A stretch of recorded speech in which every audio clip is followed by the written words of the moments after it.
In 2013, a Canadian sculptor named Timothy Schmaltz unveiled his Homeless Jesus, a bronze sculpture depicting Christ as an unhoused person huddling under a blanket on a park bench. Schmaltz installed the original sculpture at Regis College in Toronto. And since then, casts have been installed all over the world, from Sydney to Barcelona to Rome to Chicago.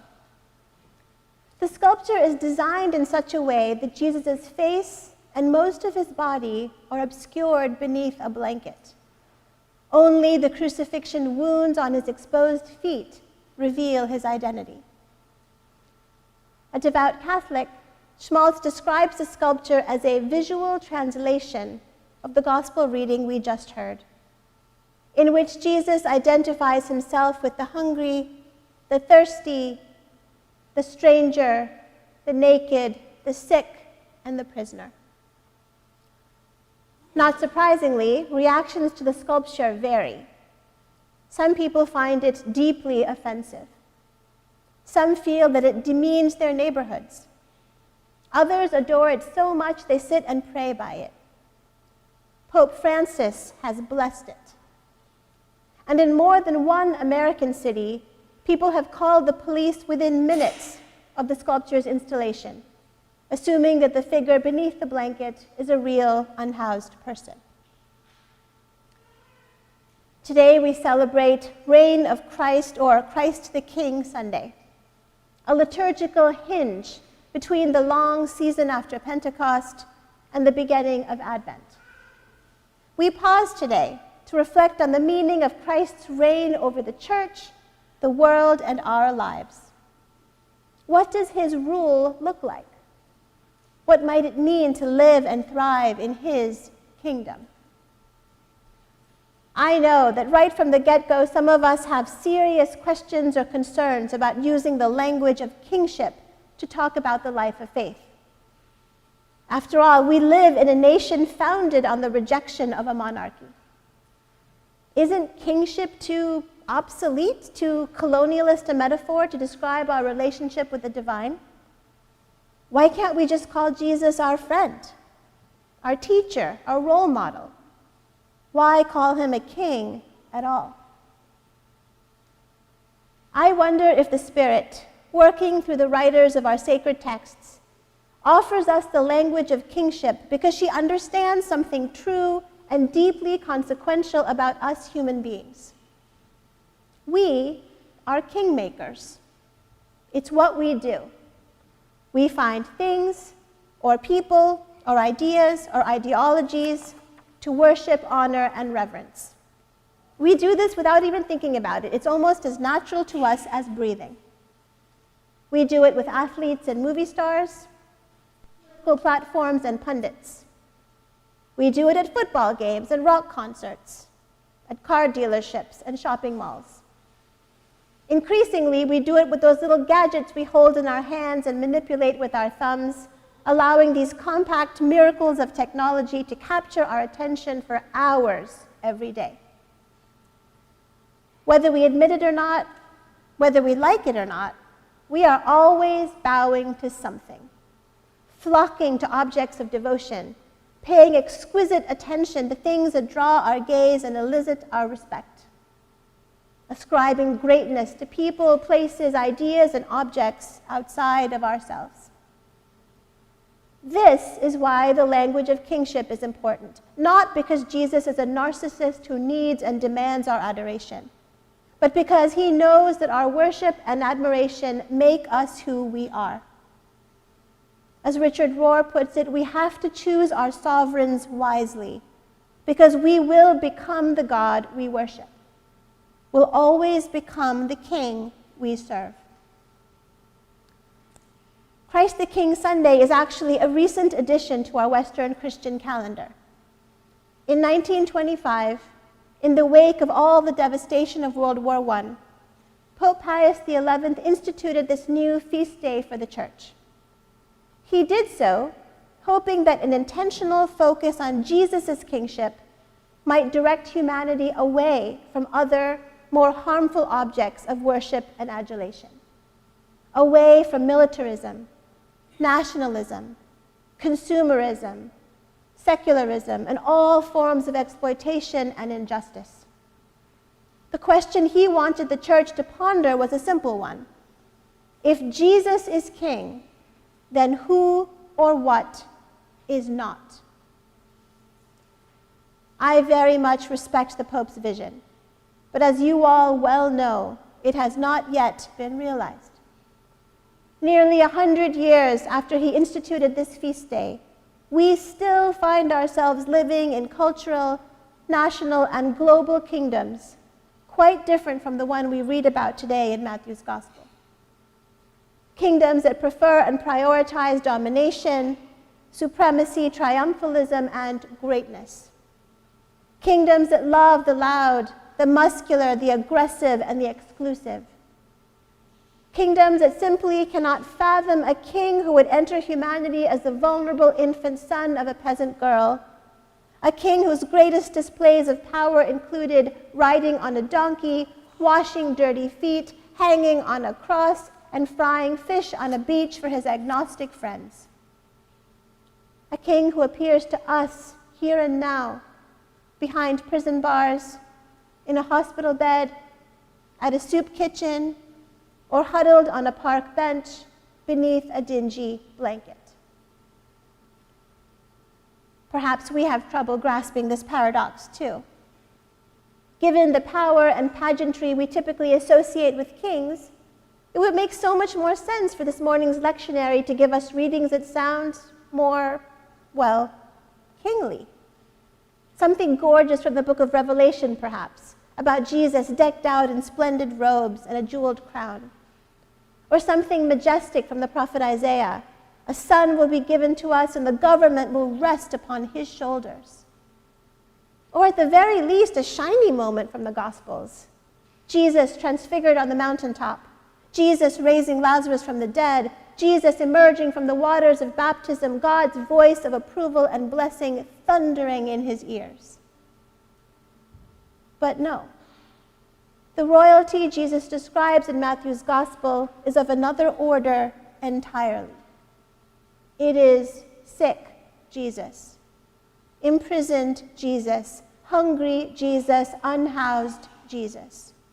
It is, in the words of Episcopal theologian Fleming Rutledge, the royalty that stoops. A royalty so wholly aligned with the marginalized that neither the sheep nor the goats in Jesus' parable recognize him. Both are equally surprised when he reveals himself to them. We are here this morning because we long to see and know and hear and love Jesus. And rightly so.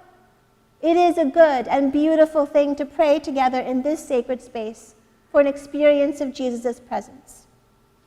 To sing hymns, recite creeds, hear sermons, and gather at this nourishing table, all in the hope of encountering Jesus in a deeper and more meaningful way. But our gospel reading this morning reminds us in no uncertain terms that all of these rich and meaningful spiritual practices we engage in within these walls must ultimately lead us to look for Jesus in less familiar and less comfortable spaces. We dare not assume that justice, compassion, generosity, and mercy are somehow secondary to the real business of Christianity. Because the real business of Christianity is bending the knee to Jesus. And Jesus is in the least and the lost and the broken and the wounded. Jesus is in the unpretty places. In the bodies we do not discuss in polite company. In the faces we don't easily smile at. In the parts of town we speed by. To be clear, it is not that we have to earn our way to King Jesus by caring for the vulnerable. It is that King Jesus, by his own choice and volition, has stooped and surrendered in such a way that he is the vulnerable. He is the prisoner, the hostage, the exile, the climate refugee. He is the uninsured, the trafficked, the orphaned, and the widowed. As Fleming Rutledge puts it, the Son who sits upon his glorious throne with all the nations gathered before him is the same one who, at the very apex of his cosmic power, reveals that the universe turns upon a cup of water given to the littlest ones in his name.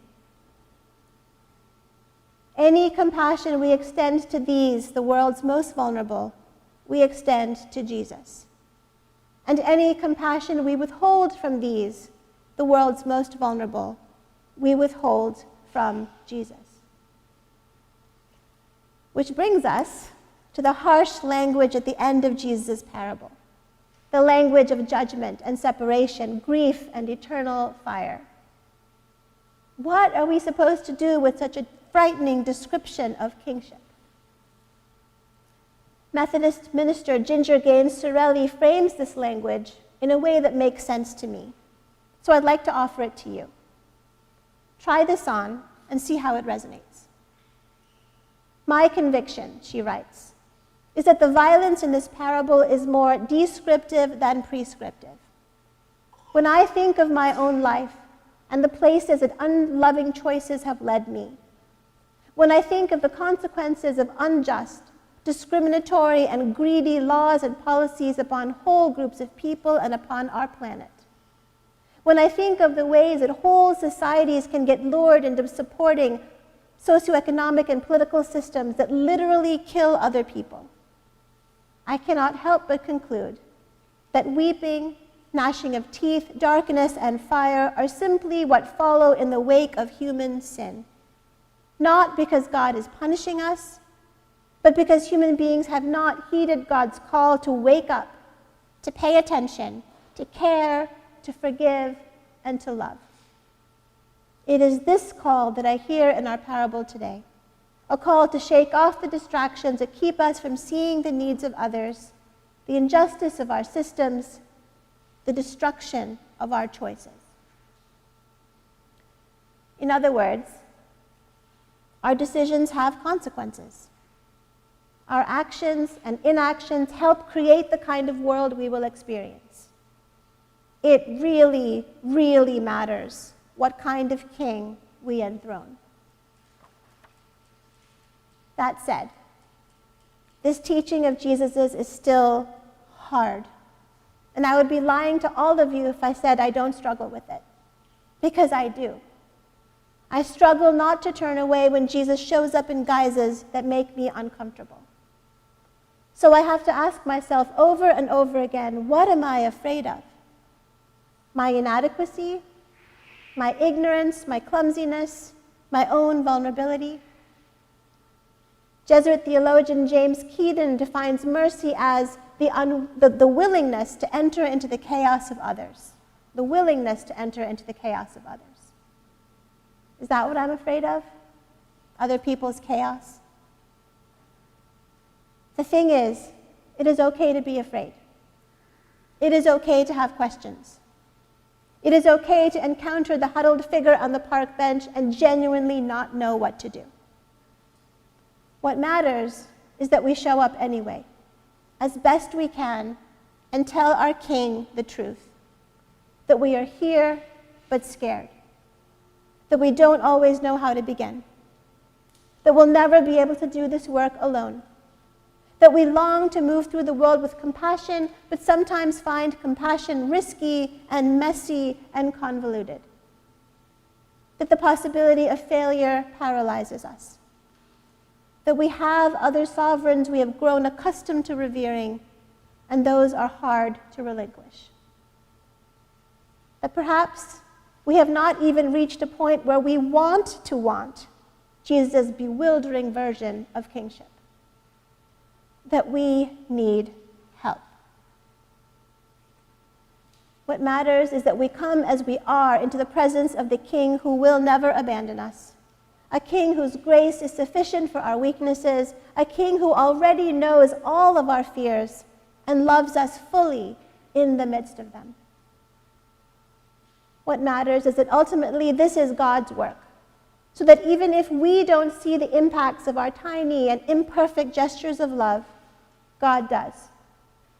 The hidden Christ is truly present in every wound we attempt to soothe, every patient word we manage to speak, every honest attempt we make to be humane and gentle in a world that screams at us to do the opposite. Next Sunday, we will enter into Advent, a season of waiting, longing, and listening. Together, we will walk into the holy darkness and try to say, like Mary, "Here I am. Here I am, waiting for the light to dawn, for justice to come, for the tiny cries of a vulnerable baby to redefine kingship, authority, and power forever." But on this last Sunday of our church year, Jesus asks us to look for him in the harder, grimmer, bleaker places of the world. To remember that that figure sleeping on the bench is in fact a king, our king, who lords nothing over us without stooping to hold, love, and save us first. Amen.